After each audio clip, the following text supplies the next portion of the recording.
행함으로 온전한 믿음을 증명하라 라는 제목으로 함께 말씀을 나누겠습니다. 한 영어 유치원에서요, 선생님이 아이들을 모아놓고 이제 수업을 진행을 합니다. 선생님이 손가락을 하나를 펴고 아이들에게 이렇게 물어요. 얘들아, 이것이 영어로 뭐지? 이렇게 물었어요. 그랬더니 아이들이 finger, finger 이렇게 대답을 하는 거예요. 그래, 참 잘했어. 근데 선생님이 이번에는 이 손가락을 다시 접은 다음에 주먹을 보이면서 얘들아, 그럼 이건 뭐지? 하고 아이들한테 말하니까 아이들이 이렇게 말하더래요. I'm finger, I'm finger 이렇게 말하더라는 거예요. 여러분, 애들이 참 뭘 모르는 것 같아도 굉장히 재치가 있는 것 같아요. 로버트 폴검이라고 하는 목사님이 내가 정말 알아야 할 모든 것은 유치원에서 배웠다라는 그런 책을 썼는데요. 그 책의 내용을 통해서 우리가 알 수 있는 게 있습니다. 그게 뭐냐면 우리가 인생을 실패하는 이유가 뭐냐? 사실은 유치원에서 배운 단순한 그런 진리들이 있다라고 하는 거예요. 근데 그걸 갖다가 우리 삶에 실천하지 않기 때문에, 우리 삶에 적용하고 실천하지 않기 때문에 그래서 실패하는 거다. 그런 이야기를 합니다. 우리가 나이를 먹으면 저절로 성숙해지는 줄 알아요. 나이를 먹어갈수록 성숙해진다. 근데 제가 여러분들에게 누누이 말하지 않았습니까? 이 세상에는 어르신과 노인이라고 하는 두 부류가 있습니다. 어르신과 노인 있죠. 어르신은 뭐예요? 나이가 먹어갈수록, 나이가 들어갈수록 존경받는 어른이에요. 근데 노인은 무엇입니까? 나이가 들어도 여전히 자기밖에 모르고 고집 세고 굉장히 인색한 늙은이를 노인이라고 말하는 겁니다. 그러니까 여러분, 나이를 먹어간다고 해가지고 존경받는 어르신이 되는 게 아니라는 것입니다. 우리 인생이 정말 성숙하길 바란다면 그러면 우리가 가장 기본적인 삶의 지침들이 있습니다. 기본기죠, 기본기. 그것들을 우리 삶에다가 얼마나 적용하고 실천함으로써 또 성숙할 수 있는가를 자꾸 실험해 봐야 된다는 것입니다. 여러분, 실험 정신 투철하십니까? 자꾸 실험해 봐야 돼요. 그래야지만 내가 그 과정을 통해서 더 성숙해져 가는 것입니다. 자, 오늘 야고보서를 보면 이 야고보서의 수신인이 누구냐 보니까 12지파, 흩어져 있는 12지파다. 그렇게 말하고 있습니다. 자, 초대교회는 생긴 지 얼마 안 됐습니다. 그런데 얼마 되지 않아서 예루살렘에 큰 박해가 일어났죠. 그래서 이제 사람들이 어쩔 수 없이 예루살렘을 떠나게 되는, 흩어지게 되는 그러한 일이 일어나게 되는데요. 결정적으로 어떤 일까지 벌어지냐면 그 초대교회의 중추 역할을 했던 스데반 집사님이 순교하게 됩니다. 그러니까 이 예루살렘 교회가 결국은 뿔뿔이 흩어져가지고 세상 각처로 흩어지게 되었다는 것입니다. 그런데 예루살렘에 있었던 초대교회다 보니까 대부분의 신자들이 어떤 사람들이에요? 유대인들이잖아요. 유대인 신자들이었단 말입니다. 그들이 이제 자기의 고국을 떠나서 이제 흩어지게 되었습니다. 이 사람들은 물론 예수님을 믿는 사람들이에요. 그러니까 여러분 교회에 남아서 예배드리고 함께 하는 공동체 생활을 했겠죠. 그런데 초신자들이었기 때문에 아직 신앙기가 기초가 부족한 사람들이에요. 예수님을 물론 믿습니다. 하지만 신앙의 기초가 다분히 부족했던 사람들입니다. 그러니까 이 사람들이 믿고 나서, 예수님 믿고 나서 이제 어떻게 살아야 되는 것인가? 어떻게 살아야 성숙해질 수 있는가에 대해서 배워야 되는 거예요.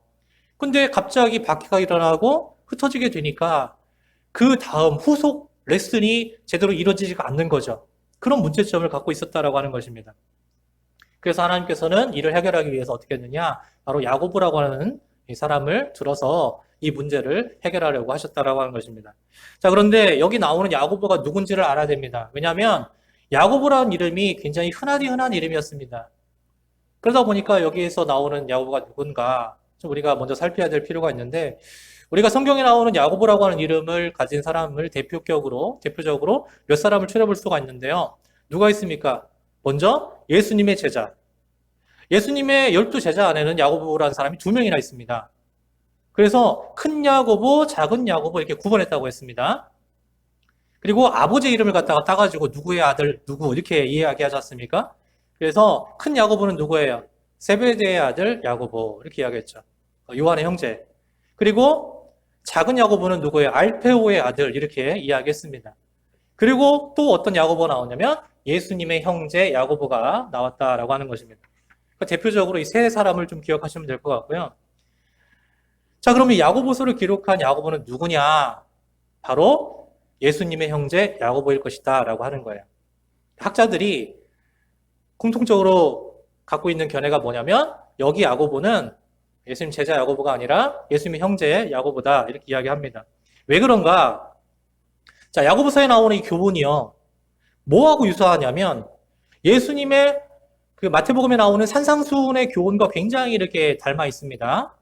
그러니까 예수님을 누구보다도 잘 알고 있는 사람이어야 돼요, 일단. 굉장히 잘 알고 있는 사람이어야 됩니다. 그리고 두 번째는 뭐냐면 야고보서를 보면은 기도에 대해서 굉장히 많이 강조를 합니다. 기도에 대한 강조가 많이 나와요.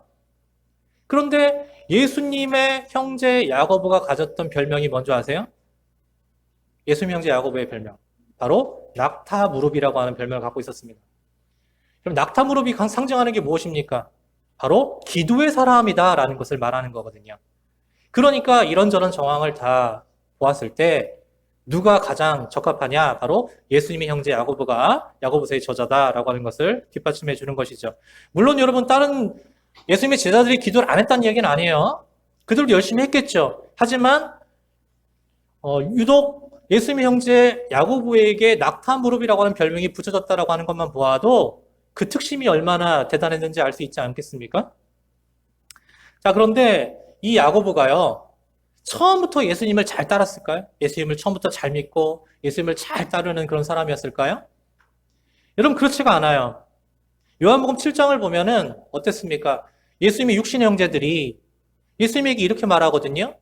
이 갈릴리 총구석을 떠나서 당신이 진짜 메시아가 맞다면 이 갈릴리 총구석을 떠나서 저 예루살렘, 그러니까 지금으로 따지면 수도 서울 같은 데죠. 예.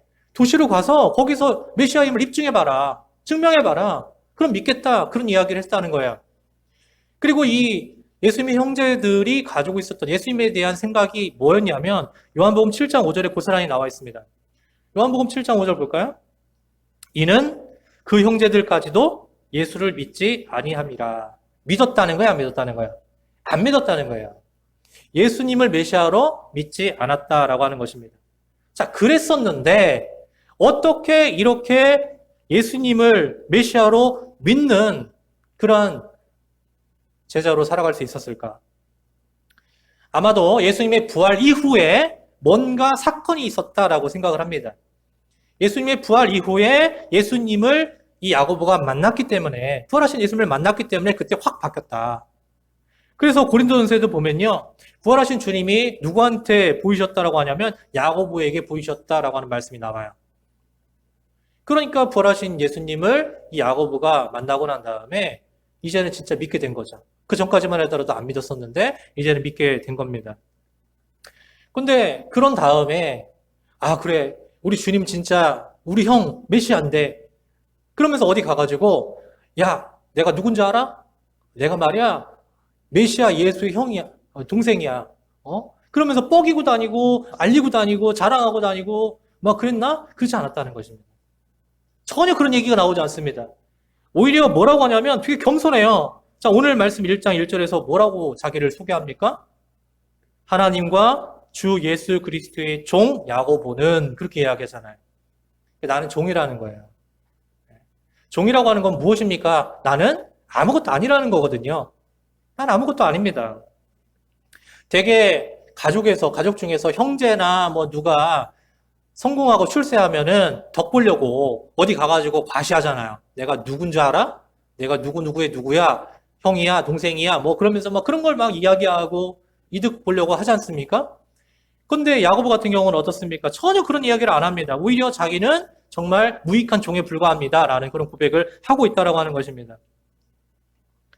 여러분 가만 생각해 보세요. 이 과정을. 처음에 야고보가 예수님을 메시아로 믿었어요? 안 믿었습니다. 오히려 이 총구석에서 벗어나서 도시 가서 성공해보라고 비웃기까지 했습니다. 그랬던 자가 부활하신 예수님을 만났어요. 그러더니 완전히 360도 확 바뀌더니 그 다음부터 어떻게 했습니까? 초대교회 성도들을 섬기는 그리고 존경받는 지도자가 되어서 지금은 무엇을 고민하고 있어요? 어떻게 하면 박해를 받아서 뿔뿔이 흩어진 이 사람들에게 성숙하게 할 수 있는 가르침을 줄 것인가?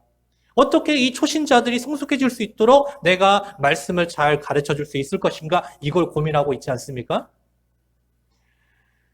여러분, 지금 야고보의 온통 관심사는 이 사람들이 어떻게 믿음이 자라고 성숙해질 수 있는가? 그것이 급선무다라고 생각한 겁니다. 그래서 이 편지를 쓰고 있는 거예요. 다시 말하면 야고보의 목표는 성도들의 온전함에 있다라고 하는 겁니다.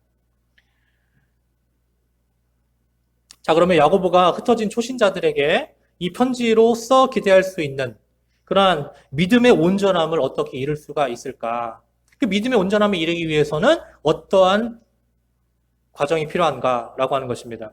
자, 야고보서 1장 2절입니다. 야고보서 1장 2절. 내 형제들아, 너희가 여러 가지 시험을 당하거든 온전히 기쁘게 여기라. 자, 우리가 살면서 알게 모르게 수많은 시험 가운데 직면하게 되죠. 나는 시험을 별로 안 좋아해요. 그런데도 불구하고 그 시험이 꼭 나한테 온단 말이에요. 내가 싫다고 거부를 해도 시험이 나한테 찾아오죠. 자, 그럴 때 어떻게 해야 되는가? 이 시험이라고 하는 헬라어 단어가요, 페이라스모스인데 시련이나 연단이라는 뜻이 있고요.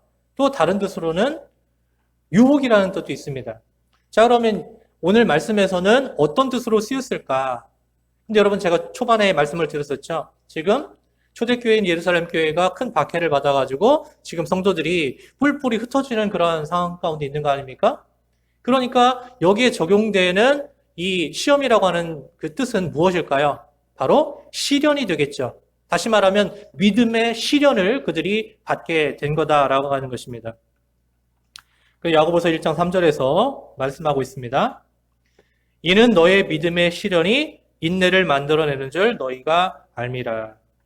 자, 이 믿음의 시련이라고 하는 것은 일종의 테스트적인 성격을 갖고 있습니다. 학생이라면 누구나 시험을 보는 것으로부터 자유롭지 않아요. 학교를 다니면 시험 보잖아요. 중간고사, 기말고사, 무슨 모의고사, 여러 가지 시험을 보지 않습니까? 근데 그 시험이 유익함은 무엇이냐면 시험을 봐야만 내가 어느 정도 실력이 되는지를 평가할 수 있다는 거예요.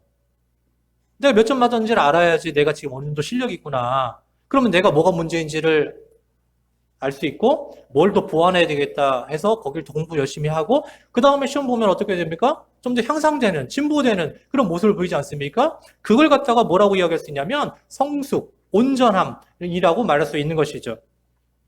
그리고 시험을 치르는 태도도 달라져요.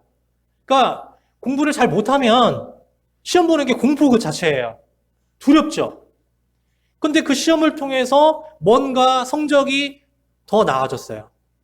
그러면 그 다음 시험 볼 때 그게 기다려지게 되지 두렵거나 그러진 않는단 말이에요. 왜냐하면 빨리 시험 봐가지고 내 실력을 테스트해보고 싶다. 얼마나 올랐을까? 기대감이 있지 않습니까? 그러니까 여러분, 이 시험이라고 하는 것이 굉장히 우리를 달라지게 만들고 변화되게 만든다는 것입니다. 자, 야고보서 1장 4절. 인내를 온전히 이루라. 이는 너희로 온전하고 구비하여 조금도 부족함이 없게 하려 함이라. 자, 여기서 온전하다라고 하는 건 성숙을 말하는 거거든요. 성숙. 자, 아까 야고보가 이 서신을 쓴 목적이 뭐라고 했습니까? 성도들의 성숙을 위해서, 믿음이 자라는 거, 믿음이 자라 성숙해지고 온전해지는 거, 그걸 위해서 이 서신을 썼다라고 하지 않습니까? 그런데 바로 그렇게 성숙하고 온전해지기 위해서, 거기에 도달하기 위해서는 뭐가 필요하냐? 이 믿음의 시련이 필요한 거다라는 거예요. 믿음의 시련이 없이는 내 믿음이 성숙해지거나 온전해질 수 없다라는 그런 말씀인 거죠. 많은 크리스천들이 성숙해지고 싶다라는 말을 해요. 여러분도 마찬가지 아니겠어요? 기왕에 내가 예수님 믿는데 그냥 그 자리에 가만히 있고 싶은 사람이 누가 있겠습니까? 어제보다 오늘, 그리고 오늘보다 내일이 더 믿음이 좋아지길 바라지 않겠습니까? 성숙해지고 온전해지고 그걸 목표로 삼아야 되는 거죠.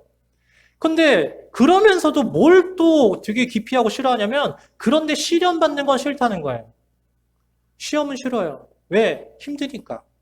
왜? 아프니까. 힘드니까. 그러면서 싫다라고 하는 거예요. 근데 여러분, 성경은 분명히 말하거든요. 시험 봐라. 그리고 인내하면서 이겨내라. 연단 받아라.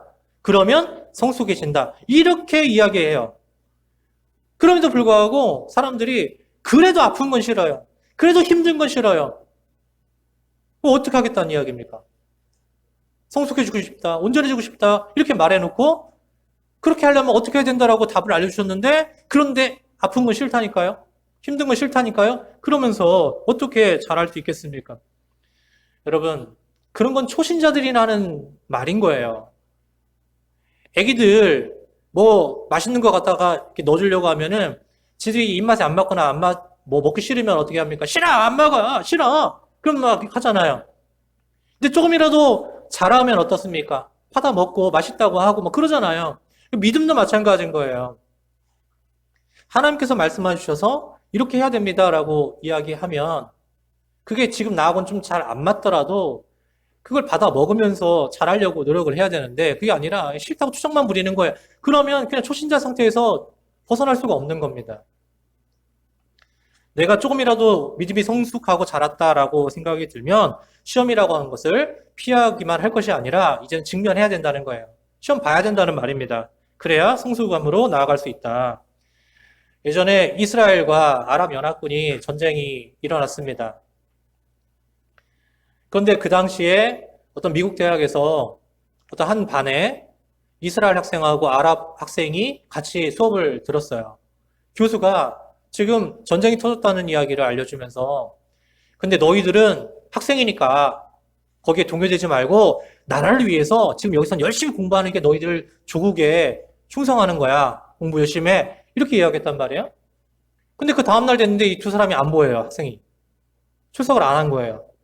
그래서 그 친구들한테 교수님이 물어보니까 이렇게 말하더랍니다. 이스라엘 학생은 전쟁에 참여하기 위해서 이스라엘로 떠났습니다. 그럼 아랍에는 어디 갔어? 그러니까 아랍에는 그런다는 거예요. 징집영장이 날라올까봐 무서워서 도망갔어요. 이렇게 이야기하더라는 거예요. 그러니까 한 놈은 싸우러 갔는데 한 놈은 도망친 거예요. 여러분 이 전쟁이 결과가 어디 됐을까? 안 봐도 뻔하죠. 실제로 이스라엘이 이 전쟁에서 이겨서 지금의 이스라엘 영토를 다시 되찾은 거예요. 원래는 아랍 연합군이 가지고 있었어요. 그 땅을. 근데 이스라엘이 그 땅을 찾아온 겁니다. 여러분, 우리 신앙생활도 전쟁이에요.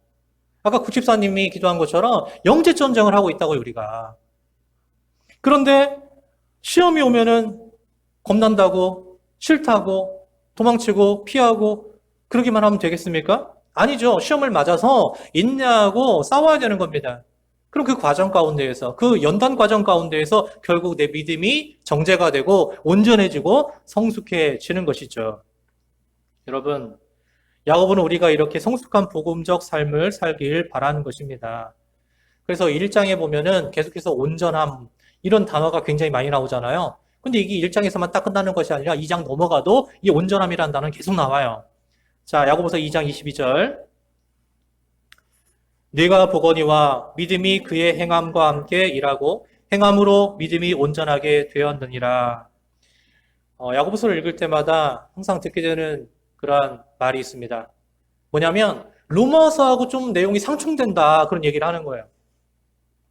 그럼 로마서에서는 뭐라고 이야기합니까? 행함으로는 의롭다함 받을 자가 없다는 거죠. 행함으로 의롭다함 받을 자가 없어. 그럼 어떻게 해야 돼? 예수 그리스도를 믿음으로 말미암아 의롭게 되는 거야. 이렇게 이야기한단 말이에요. 그렇죠? 근데 야고보서는 행함이 강조되고 있거든요. 그러니까 이 야고보서와 로마서의 말씀이 서로 상충된다. 그렇게 이야기를 하는 거예요. 믿음으로 말미암아 의롭게 된다. 이거를 신학적인 용어로 이신칭이라고 합니다. 이신칭이 믿음으로 말미암아 의롭다 칭함받는다. 이걸 이야기하는 거죠.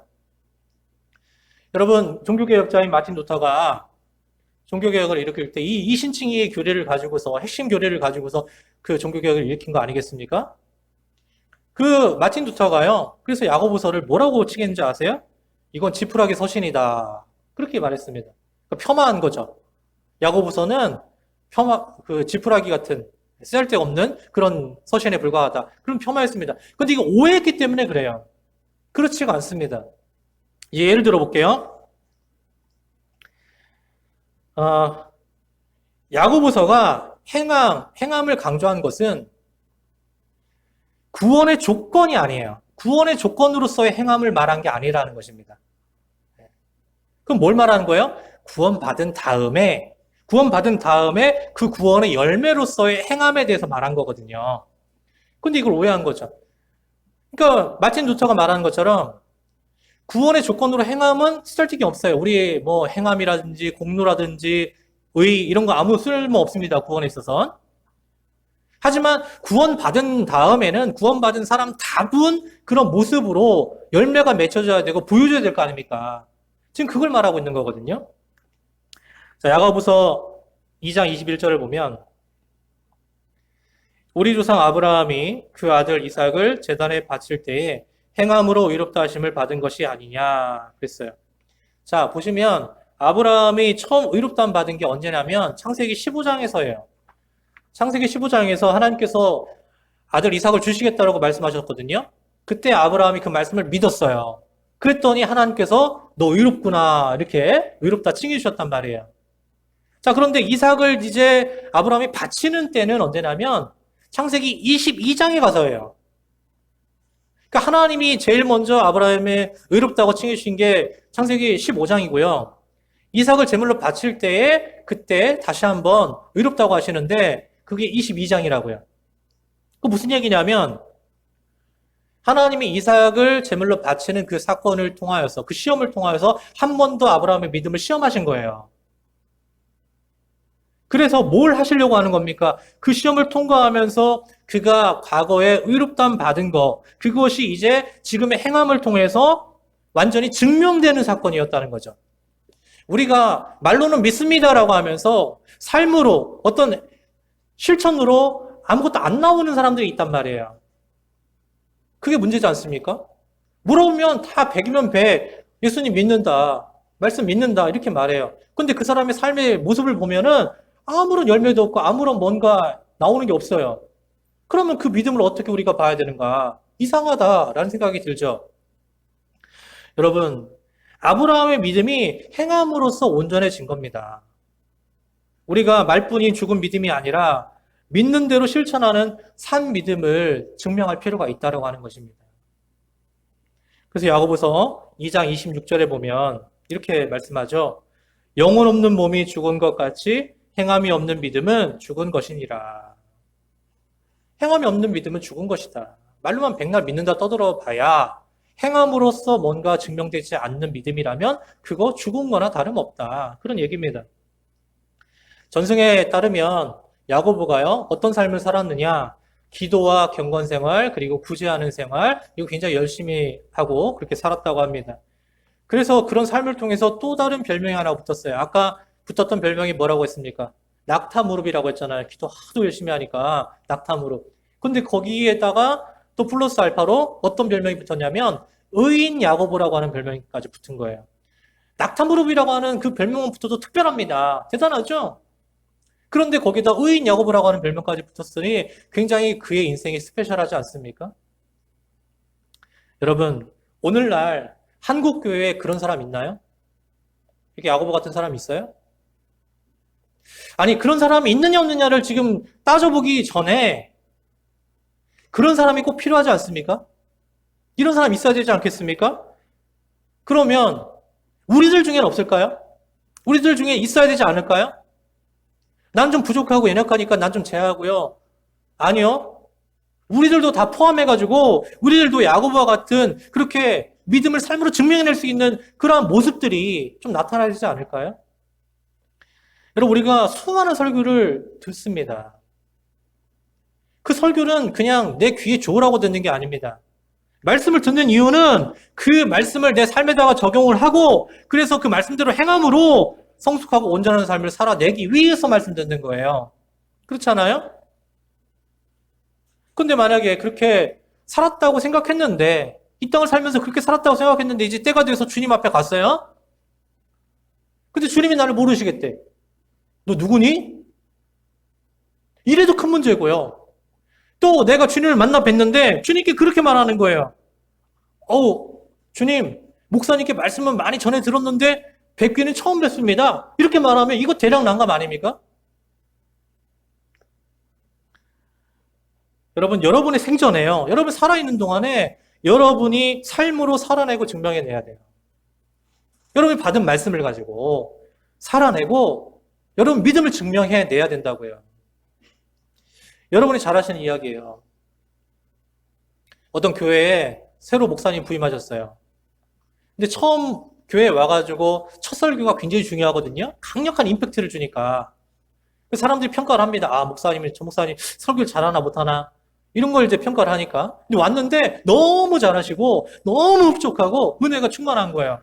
아, 우리 교회 좋은 목사님 오셨다고 다 좋아했습니다. 근데 한 달 내내 그 똑같은 설교만 하시는 거예요, 이분이. 한 달 내내. 그러려니 했습니다. 근데도 계속 하니까 장로님이 총대 메고 가가지고 그렇게 말한 거죠. 목사님, 왜 한 달 내내 똑같은 설교만 하십니까? 우리는 새로운 설교를 좀 듣고 싶습니다. 이제 질렸습니다.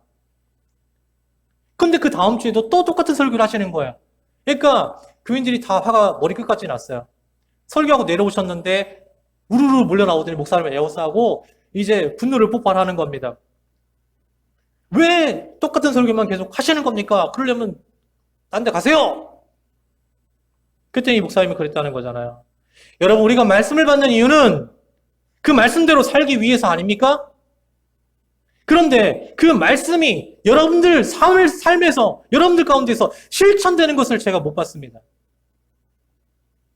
말씀이 순종되는 모습이 보이면 제가 그 다음 말씀으로 넘어가겠습니다. 이렇게 말했다는 거죠. 여러분, 우리 한국 그리스도인들은 잘 모이고요. 또 예배 잘 드리고요. 열정적이고요. 기도 많이 하고요. 전도도 많이 하는 걸로 유명해요. 그래서 세계에서 유례가 없는 새벽 기도 우리나라만 하잖아요, 거의. 총동원 전도, 통성기도, 금식하면서 그렇게 교회를 중심으로 해서 똘똘똘똘 뭉쳐가지고 그렇게 열심히 신앙생활하는 민족은 우리나라밖에 없다는 거예요. 이런 모습을 다른 나라 사람들이 보면서 도전도 받기도 하고, 야, 정말 열심히 좋다. 그러면서 도전받기도 하고 그렇다는 거예요. 그래서 한국적인 신앙 스타일은 한마디로 말하면 교회 생활에 방점이 찍혀 있는 거예요. 자, 그런데 이제는 좀 바뀌어야 된다는 것입니다. 성숙을 꾀한다면 이제는 거기에서 한 걸음 더 앞으로 나아가야 된다는 이야기입니다. 왜냐하면 우리가 생각지도 못했던 상황을 직면했거든요. 생각지도 않았던 상황을 만났거든요. 그게 뭐냐? 코로나라고 하는 전염병. 그래서 그것 때문에 모임 제한을 받고 여러 가지 제약을 받았기 때문에 이제는 우리가 어떤 것을 생각해 볼 수 있냐면 이런 사회 분위기 속에서 우리 신앙의 중심축이 변화되었다라고 하는 것을 인정해야 된다는 거예요. 옛날에는 무조건 그냥 교회 와가지고 교회에서 막 먹고 자고 하다시피 교회에서 뭔가 목숨 걸고 해내야 되는 것처럼 생각해서 교회를 떠나면 뭐 죽는 것처럼 그렇게 생각을 했었어요. 그게 성숙하다라고 생각한 겁니다. 그런데 우리가 생각지도 못했던 그 상황을 만나면서 이제는 생각의 전환이 일어난 겁니다. 어떻게? 교회 중심적인 신앙생활이 우리 신앙의 전부가 아니라 우리 신앙의 한 일부분임을 이제 인정하고 깨달아야 된다는 거예요. 그럼 뭐가 더 중요하냐? 물론 교회에 와서 말씀 듣고 예배하고 여러분 공부하고 기도하고 중요합니다. 하지만 교회에서 보내는 시간보다 여러분 더 많은 시간을 어디에서 보내요? 여러분 가정에서, 여러분의 일터에서, 여러분이 속한 사회에서 보내고 있잖아요. 교회에서는 정말 열심히 뜨겁게 잘하는데 세상에 나가면 개판친다. 그게 뭐가 의미가 있어요?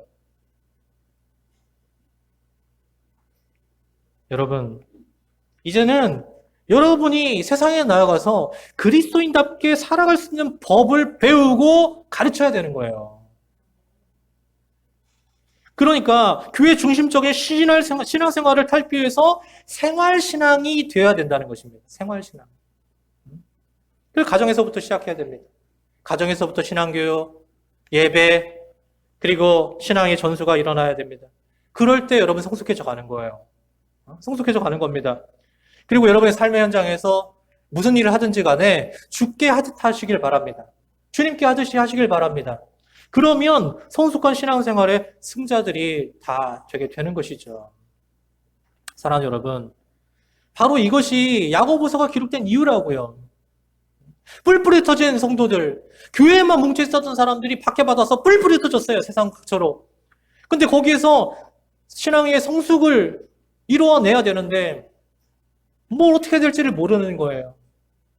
근데 분명한 건 뭐냐면 세상에 나아가서도 그리스도인다운 삶을 통해서 큰 큰 영향을 끼치고 거기서 사명을 완수해야 된다는 거거든요.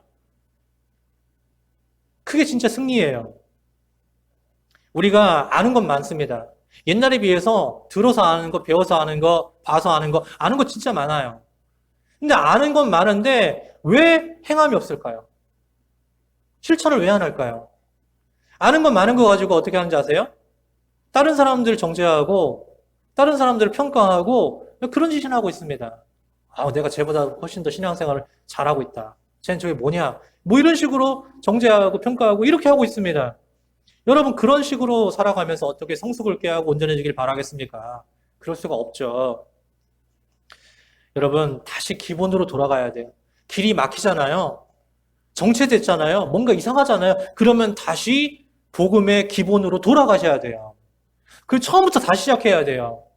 하나하나 기본기를 다지면서 하나하나 실천하면서 한 걸음 한 걸음 나아가셔야만 하는 것입니다. 그렇게 말씀에 그대로 순종하면서 행할 수 있는 여러분들 되시길 바랍니다. 그 과정이 힘들고 어려운 거 알아요. 하지만 그 과정이 반드시 필요합니다. 그렇게 하는 가운데에 여러분은 온전한 믿음을 이제 여러분의 삶에서 증명해 내 보여주게 될 것입니다. 세상 사람들에게 나타내 보여주게 될 것입니다. 우리들의 실추된 이미지가 어떻게 회복되는지 아세요? 바로 그렇게 아주 작은 것에서부터 그리스도인다운 삶으로 살아내서 사람들에게 감동을 줄 때 우리가 회복되는 거예요.